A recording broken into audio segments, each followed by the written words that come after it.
Morning class, this is my second video of History chapter 5, Kingdoms, Kings and Early Republic.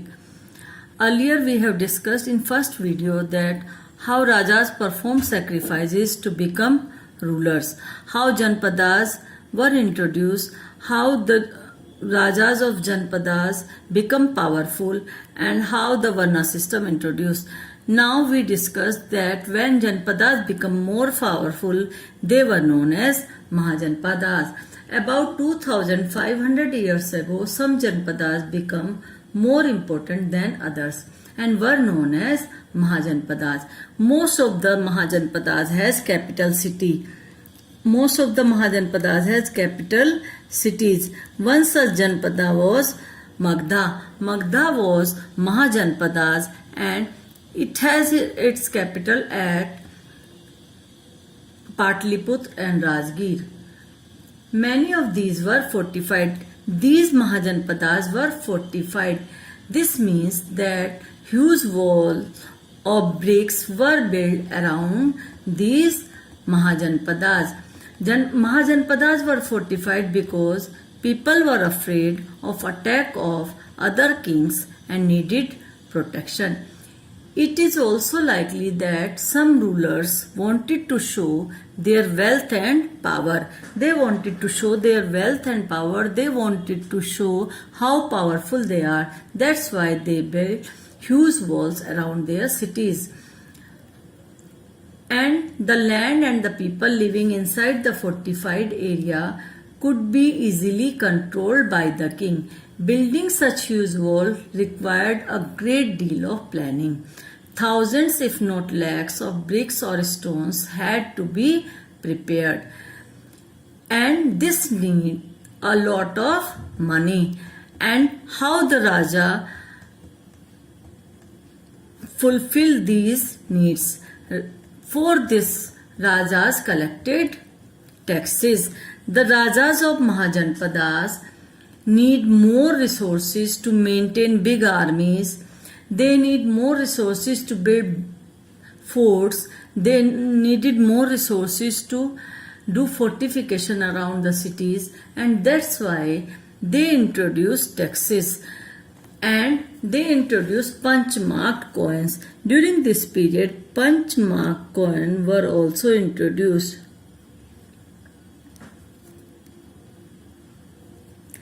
During this period, punch-marked coins were also introduced. These were made of silver. Now the taxes. Rulers of Mahajanpadas were building huge forts and maintaining big armies. So they needed more resources. That's why they started taking regular taxes. Such taxes were tax on crops. The most important tax was crops because most of the people were farmers. Usually the tax on crop was fixed to 1/6 of the produce. This was known as bhaga or share.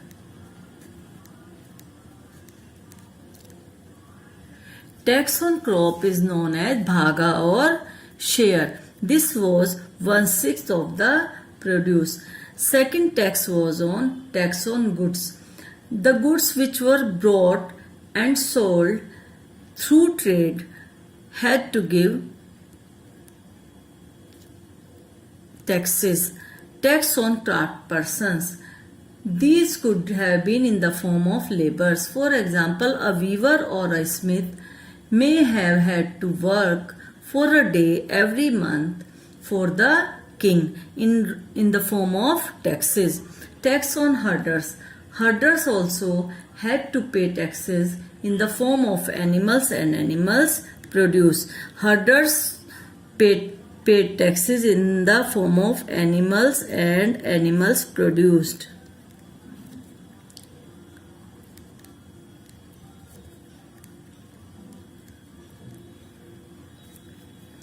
Taxes on hunters and gatherers. Hunters and gatherers also paid tax to provide forest produce to the Rajas. They provide forest produce to the Rajas in the form of taxes. Whatever they got from the forest, such as honey, wax, timber wood, they gave them to the Rajas in the form of tax. During the period of Mahajanpada, there was the changes in agriculture because agriculture was the main source of income to the Rajas. Two main changes was introduced during this period in the field of agriculture. First was use of iron plowshare. They started using iron plowshare. This means that heavy clayey soil could be turned over better than with a wooden plowshare so that more grain could be produced. Second was transplanting of paddy. This means that instead of scattering seeds on the ground from which plants would sprout, saplings were grown and then planted in the fields. This led to increased productions as many more plants survived. However, it was back-breaking work. Generally, slaves and women performed the work of transplanting of paddies. These slaves and women were known as dasas and dasais and landless agricultural laborers. Those were known as kamakaras. Kamakaras also work as transplanting of paddy. Most important Mahajanpada was Magdha. Magdha was the most important Mahajanpada. Why it was the most important Mahajanpada? Because two rivers, Ganga and Son, flowed here, which made the area fertile and provide transport facilities and water supply to the land. Ganga and Son river made the area fertile, provide transportation. Parts of Magdha were forested. Elephants which lived in the forest could be captured and trained for the army. Forest also provided wood for building houses, carts and chariots. Besides, there were iron ore mines in this region that could be tapped to make tools and weapons. Also, there were two powerful rulers, Bimbisara and Ajatashatru, who used all possible means to conquer other Janpadas. Mahajanpadas extended his control up to the northwest part of subcontinent. During this period, Alexander, who was the ruler of Macedonia, also attacked on India. It was happened around 2300 years ago. It was happened around 2300 years ago. Alexander, who was the ruler of Macedonia, wanted to become the world conqueror. That's why he attacked on India. He conquered the part of Egypt and West Asia and came to Indian subcontinent, reaching on the bank of river Vyas. But at that time, his soldiers refused to move forward. They were scared as they had heard that rulers of India had vast armies of foot soldiers, chariots and elephants. They were afraid of Indian army. That's why they refused to come forward, and Alexander has to go back. Now a closer look of Vajji Sangha. Vajji is a Sangha. As Magdha was a Janpada, Mahajanpada, Vajji was a Sangha. And the capital of Vajji Sangha was Vaishali. Vaishali was in Bihar.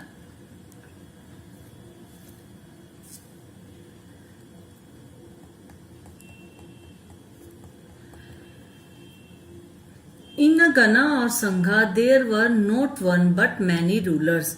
In Gana or Sangha, there were not one but many rulers. Even when 1,000 of men ruled together. Each one was known as a Rajas. These Rajas perform rituals together. They meet in the assemblies and decided what had to be done and how this to be done whenever there was a problem in their kingdom. Through discussion and debate, they took all the decisions. For example, if they were attacked by an army, they met to discuss what should be done to meet the threat. However, women, dasas and makaras could not participate in these assemblies. Both the Gautam Buddha and Mahavira belongs to the Jana or Sangha. Most famous Buddhist book was Digha Nikaya, which was written around 2300 years ago. Ajatasattu was the famous ruler of Magadha dynasty and his minister was Vasakara.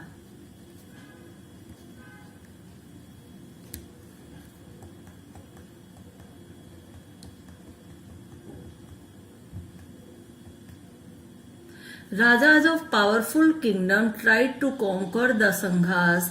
Nevertheless, they lasted for a very long time till about 1500 years ago, when the last of the Ganas or Sanghas were conquered by the Gupta's rulers. Now my chapter is complete.